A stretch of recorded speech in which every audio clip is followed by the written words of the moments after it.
मथुरा के प्रसिद्ध बांके बिहारी मंदिर को लेकर हाई पावर मैनेजमेंट कमेटी की चौथी बैठक गुरुवार देर शाम कलेक्ट्रेट सभागार में संपन्न हुई। ये बैठक कमेटी के अध्यक्ष और इलाहाबाद हाईकोर्ट के रिटायर्ड न्यायाधीश अशोक कुमार की अध्यक्षता में आयोजित की गई। करीब 2 घंटे तक चली इस महत्वपूर्ण बैठक में मंदिर से जुड़ी व्यवस्थाओं और सुधारों को लेकर कुल 16 बिंदुओं पर चर्चा की गई, जिनमें से 9 बिंदुओं पर निर्णायक सहमति बनी। बैठक का सबसे प्रमुख फैसला मंदिर में दर्शन के लिए जारी होने वाले वीआईपी पर्चियों को बंद करने का रहा। इसके साथ ही वीआईपी गैलरी को भी हटाने का प्रस्ताव पारित किया गया। श्रद्धालुओं की सुविधा और दर्शन की पारदर्शिता को सुनिश्चित करने के उद्देश्य से कदम उठाया गया है। मंदिर में आने वाले श्रद्धालुओं के प्रवेश और निकासी की व्यवस्था को बेहतर बनाने के लिए एसएसपी को 3 दिन के भीतर पूरी व्यवस्था सुनिश्चित करने के निर्देश दिए गए हैं। बैठक में श्रद्धालुओं की भारी भीड़ को नियंत्रित करने के लिए लाइन लगाकर दर्शन कराने की प्रणाली लागू करने पर भी चर्चा हुई।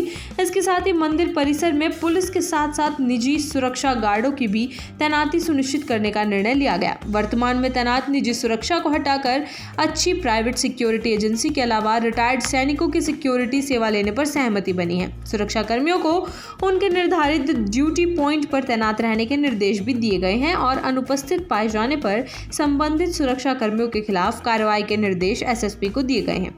मंदिर परिसर और भवन की मजबूती और संरचनात्मक स्थिति का आकलन करने के लिए आईआईटी रुड़की से आंतरिक स्ट्रक्चर सर्वे और ऑडिट करवाने पर भी विचार किया गया। इनके साथ ही मंदिर की चल अचल संपत्तियों का ब्यौरा 15 दिन के भीतर समिति के सामने प्रस्तुत करने का निर्णय लिया गया है। साथ ही 2013 से 2016 तक के समय के विशेष ऑडिट कराने का भी निर्णय हुआ है। बैठक में बांके बिहारी जी के दर्शन की लाइव स्ट्रीमिंग करने पर भी सभी सदस्यों की सहमति बनी। इससे उन श्रद्धालुओं को भी लाभ मिलेगा जो मंदिर तक नहीं पहुंच पाते हैं लेकिन ऑनलाइन माध्यम से दर्शन कर सकेंगे।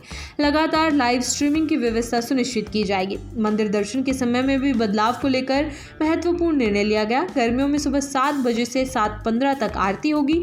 इसके बाद दोपहर 12:30 बजे तक दर्शन की सुविधा रहेगी और फिर 12:45 तक आरती होगी। शाम को मंदिर 4:15 बजे से 9:30 बजे तक खुलेगा और 9:30 से 9:45 तक आरती होगी।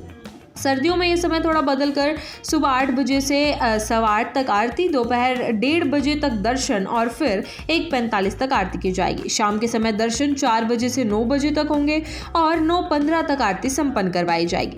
बैठक में गर्भगृह के पास मौजूद बंद कमरे को खोलने के लिए एक विशेष समिति गठित की गई है।